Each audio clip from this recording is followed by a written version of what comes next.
డబ్బులిస్తే పని చేయడానికి 100 మంది జనం ఉండగా అంత పొగరుబోతువాడెందుకురా? 100 మంది చేసే పని ఒక్కడే చేస్తుంటే 100 మందికి ఇచ్చే డబ్బు ఇవ్వడంలో తప్పే లేదు డాడ్. Cheers. మామా ఫస్ట్ టైం లోపలికి వెళ్తున్నాం. బ్యాక్ నుంచి ఎంట్రీ వద్దు, ఫ్రంట్ నుంచి ఎంట్రీ ఇవ్వు.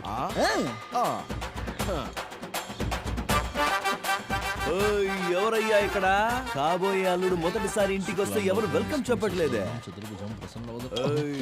శివ ఎవరినైనా మీరు? నువ్వే అంటున్నావుగా శివ అని. ఇతనే శివ. అయ్యో మడి మైలా ఏమీ లేకుండా చెవులు ముట్టి అపవిత్రం చేశారు కదరా. అయ్యో మావా, మనం పళ్ళు తోమకుండానే టిఫిన్ చేస్తాం. ఈడేంటి నీళ్లు తాగినందుకు ఈ రేంజ్ లో గొడవ చేస్తున్నాడు డట్టిప్పుడు. అవును మామ, కొంచెం కూడా మడి మళ్ళీ లేదు.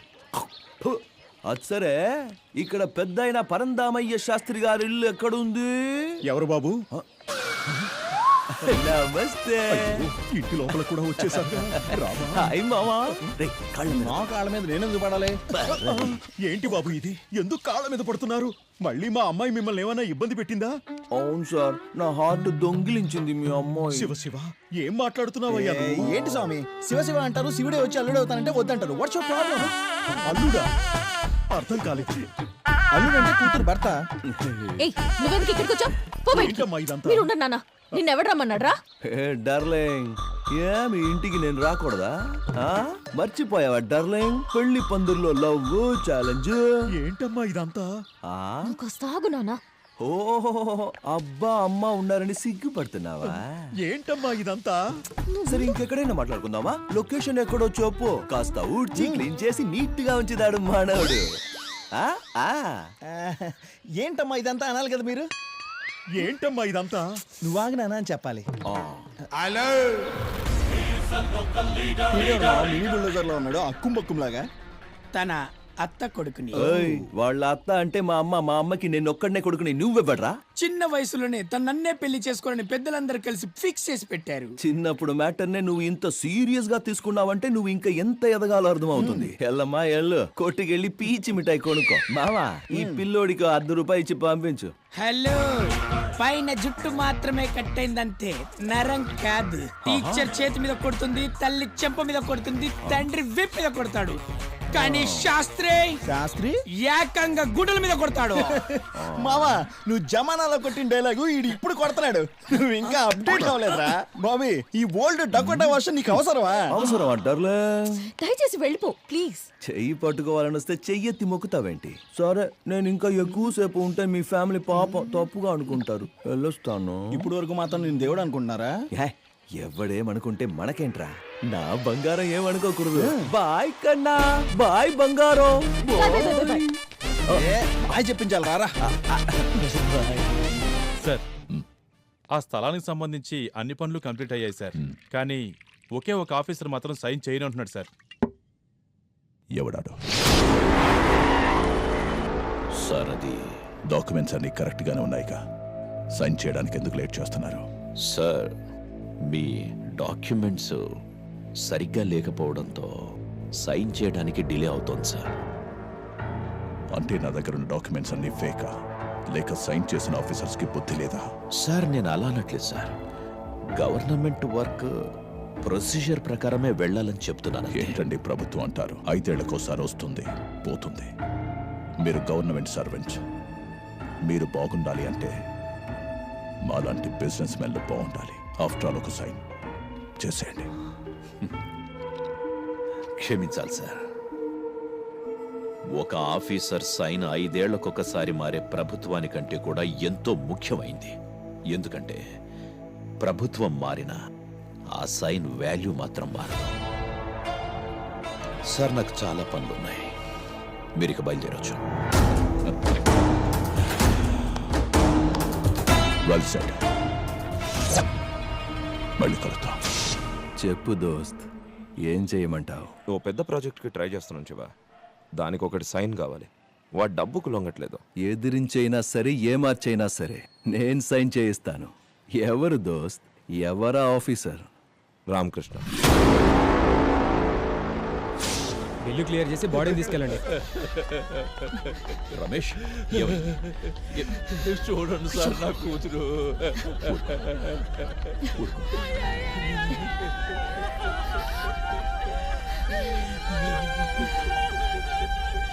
ఏయ్, ఎక్కడయ్యా నా డబ్బులు? మీ అప్పు తీర్చేస్తాను సార్, నాకు ఇంకొంచెం టైం ఇవ్వండి సార్. నా దగ్గర నాటకాలు ఆడుకు, నా డబ్బు నాకు కావాలంతే. సార్ ఏమైంది సార్? ఏయ్, వీడి కూతురు చదువు కోసం డబ్బు ఇచ్చాను, ఇప్పుడు ఆ కూతురు లేదు, డబ్బు లేదు. నువ్వు ఇస్తావా? కొంచెం టైం ఇవ్వండి సార్. అలాగే. రమేష్ ఇలా రా. ఇదిగోండి, కొంచెం నీళ్లు తాగండి. సరే, డబ్బులు లేదంటున్నారుగా. చచ్చి ఇంకా అరగంట కాలేదు. ఈ లివర్ కిడ్నీలు ఎవరికైనా అమ్మేద్దామా? మంచి పేమెంట్ ఇప్పిస్తాను, ఓకేనా? సార్ ఏం మాట్లాడుతున్నారు సార్ మీరు? అయితే సార్ మీ కాళ్ళు మొక్కుతాను సార్. సార్ మీకు దండం పెడతాను సార్, ప్లీజ్ సార్. ఏమన్నావురా? ఇంకోసారను. ఎవరా నువ్వు? వీళ్ళకి నీకు సంబంధం ఏంటి? ఏయ్, కష్టాల్లో ఉన్నవాడి గురించి మాట్లాడటానికి సంబంధాలు అక్కర్లేదురా, మనిషి అయితే చాలు. ఏయ్, చొక్కా వదలరా. మొత్తం బిల్ అయితే తెలుసా నీకు? కట్టే స్తోమత లేకపోతే ఇక్కడికి ఎందుకు తీసుకురావడం? ఏదైనా గవర్నమెంట్ హాస్పిటల్ తీసుకెళ్ళొచ్చు కదా. ఎమర్జెన్సీ వచ్చినప్పుడు దగ్గరలో ఏ హాస్పిటల్ ఉందో చూస్తాం గాని జేబులో ఎన్ని డబ్బులు ఉన్నాయని ఎవరు చూడరా. ఏయ్, ఇక్కడి నుంచి తీసుకెళ్లకుండా ఎవడడ్డ చూడ నేను చూస్తా. పదండి అన్నా, బండి సైడ్ లో ఆపు. ఇక్కడే లెఫ్ట్ లో.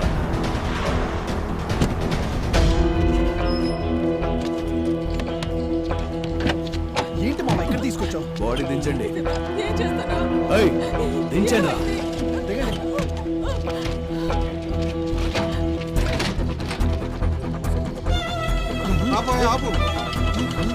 ఏమైందా?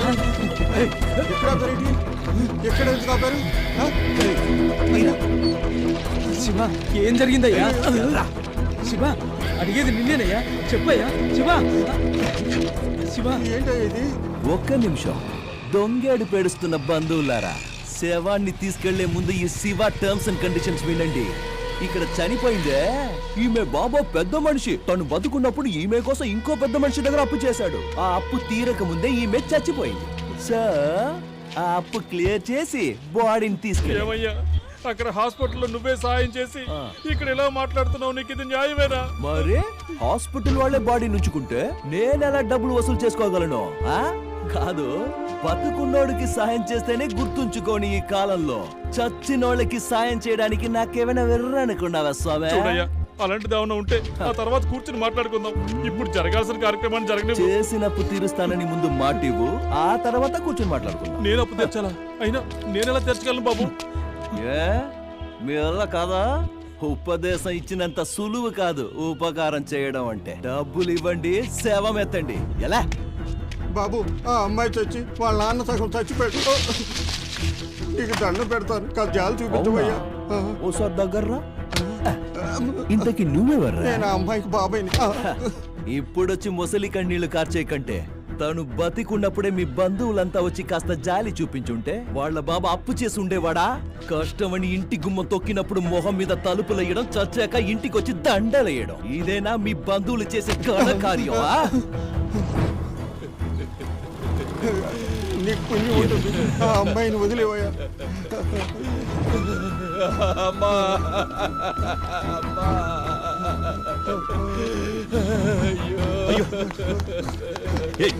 ఏంటి ఇక్కడ వచ్చారు? తీసుకెళ్దాం పదండి. చైత్యవయ్యా, పెద్ద దిగొచ్చే. శివ, ఏంటిది? ఏం చేస్తున్నావు నువ్వు? ఎలాండి, ఇది నా వ్యవహారం, ఇందులో ఎవ్వరు తల దూర్చొద్దు. అందరిలా చూడాలని వచ్చావు, నిలబడి చూడు, వేళ్లు పెట్టకు. అందరి ముందు హీరో అవ్వాలని ట్రై చేయకు. శివ, శివ, ఏంట్రా ఇది? నా మాట విను శివ. నీ మాట ఇలా ఏడిపించడం మంచిది కాదు శివ. పాపం తగులుతుంది. నా మాట కన్నీరు పెట్టించే వాళ్ళందరికీ పాపం చుట్టుకుంటే నీకెంత పాపం చుట్టుకోవాలి? చూడు, సైలెంట్ గా సైడ్కి వెళ్ళి నుంచుంటే సరే. వాళ్ళ మర్యాద కాపాడడానికి వచ్చావంటే నీ మర్యాద పోగొట్టుకుంటావు. శివ, చెప్పండియా, డబ్బులు ఎవడిస్తారా? నీ అప్పిస్తాడా? వాడు చేసిన అప్పు ఎవరు తీరుస్తాడ్రా? ఏంటందరూ మొద్దుల్లా నిలబడ్డారు? కన్నీళ్లు రాల్చినంత తేలిక కాదు డబ్బులు రాల్చడం అంటే, అర్థమైందా? శివ, శివ, చెయ్యదులు. శివ, నాన్న శివ, ఇటు రా బాబు, రా. గురుజీ, నా మాట విను శివ. గురుజీ, మీరెందుకు వచ్చారండి ఇక్కడికి? ఇవన్నీ మీకు అర్థం కావు, దయచేసి వెళ్ళిపోండి ప్లీజ్. ఎందుకయ్యా ఈ పాపం డబ్బులు? ఏంటి పాపం డబ్బులా? పాపం డబ్బులు అంటారు. మీరు పుణ్యం చేసి ఏం సంపాదించుకున్నారు? మీరు చేసిన పుణ్యం వల్ల మీ పిల్లలకి ఏమైనా మేలు జరిగిందా ఏంటి? ఇక మీద ఇలాంటి నీతి వాక్యాలు మాట్లాడకండి, ఎవరికి వినపడదు. ఇక్కడ అందరితో మాట్లాడిస్తుంది డబ్బు విషయం మాట్లాడితే చెవిటి వాడికి కూడా వినిపిస్తుంది. డబ్బుకున్న విలువ పవర్ అలాంటిది. అలాగే పవర్ ఉన్న వాడి దగ్గరికి డబ్బు వెళ్తుంది. వాడు మంచివాడా చెడ్డవాడా అన్నది డబ్బుకు అనవసరం, అర్థమైందా? అవును, నేను నీచుల్ని పాపిష్టి వాడిని డబ్బు కోసం ఏం చేయమన్నా చేస్తాను. దేవుడి పేరు చెప్పి శాపం ఇస్తాడు, వరం ఇస్తాడని కోట్లు కూడబెట్లా. 5 ఏళ్లలో మీకు స్వర్గం చూపిస్తానని రాజకీయ నాయకుల్లా మోసం చేయలా. పేదల రేషన్ బియ్యంలో, పేషెంట్ల మందుల్లో, పెద్దోళ్ళకిచ్చే పెన్షన్లు అంతెందుకు, ఫ్రీగా దొరికే గాలి నీళ్లు అన్నిట్లో మోసం చేసి డబ్బులు సంపాదించే దగాకోర్లున్న ఈ లోకంలో వాళ్ళెవ్వరు అడగరే? ఎందుకు అడగరు? వాళ్ళెవరు మీ కంటికి కనిపించినంత ఎత్తులో రాజుల్లా కూర్చున్నారుగా, అందుకు. సాధ్యమైనంత డబ్బు సంపాదించండి. డబ్బు సంపాదించే వారికి దయచేసి అడ్డం రాకండి ప్లీజ్. ఇదంతా చెప్పి నా నోరు మోయించొచ్చు, కానీ ఆ దేవుడి కళ్ళ నుండి తప్పించుకోలేవు. కష్టపడతావు, నువ్వు అనుభవిస్తావు. ఏంటి దేవుడా? పిలవండి, ఇక్కడ ఇలాగే నుంచుంటాను, రమ్మనండి. చాలా విషయాలు మాట్లాడాలి. చిన్న వయసులోనే మా నాన్న నాకు దూరం చేశాడు. అప్పుడు నేనేం పాపం చేశానో ఆయన్నే అడగాలి. మా అమ్మ నాకు ఎందుకు దూరం చేశాడో అడగాలి. ఆశ్రమంలో ఉన్న ఈ పిల్లలకి కాలు, చెయ్యి, కన్ను ఎందుకు లేకుండా చేశాడో అడగాలి. వీళ్ళు చేసిన పాపం ఏంటో అడగాలి. పిలవండి. వస్తాడా? దేవుడు రాడు. ఎందుకో తెలుసా? మీ మంచోళ్ళు ఉన్నారే, మీరంతా మీ భారాన్ని ఆయన మీద వేసి ఆ భారం మొయ్యలేక ఎక్కడ దాక్కుని ఉంటాడు. గురుజీ, డబ్బున్నోడు ఎంత చెడ్డోడైనా ఓ 100 మంది వచ్చి ఊరంతా ఊరేగిస్తారు. డబ్బు లేనోడు చేస్తే కనీసం 4 వచ్చి భుజానికి ఎత్తుకోవడానికి కూడా ముందుకు రారు. ఇదే వాస్తవం, ఇదే లోకం, ఈ ప్రపంచమే అంతా. చెప్పండయ్యా, వాళ్ళు చేసిన అప్పు ఎవరు తీరుస్తారు? ఇది అనాథ శవమా? దిక్కు మొక్కు ఎవరు లేరా? లేరంటే చెప్పండి, నేనే తీసుకెళ్లి తాగల పెడతా. నేను తీరుస్తాను.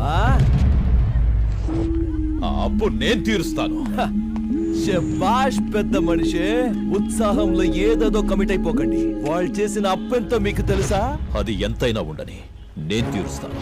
గ్యారంటీ ఏంటి? ఏం కావాలి?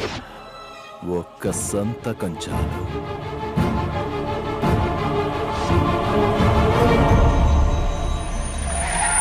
ఓహో, పోలీస్. అంతా అయిపోయిన తర్వాత మీరెందుకు వచ్చారండి? ఇక్కడ అంతా సెటిల్ అయిపోయింది. వచ్చిన దారిని రివర్స్ గర్ వేసుకుని చెక్ చేయండి.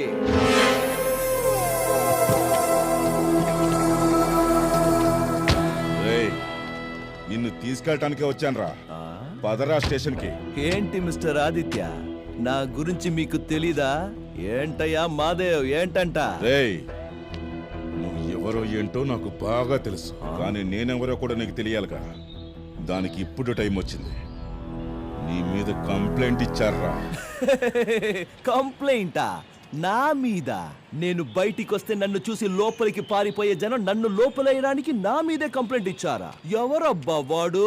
అంత దమ్మున్నోడు? ఓసారి రా ముందుకి, నేను నీ మొహం చూస్తా. ఎవరు రాలేదే. చూడండి, వాడు వీడని కాదు, ఒక పిల్లోడు. ఎవరో ఒక పిల్లోడు నా మీద కంప్లైంట్ ఇచ్చిన నా అంతటా నేనే వచ్చి బండెక్కుతా. కంప్లైంట్ ఇచ్చింది నేనే.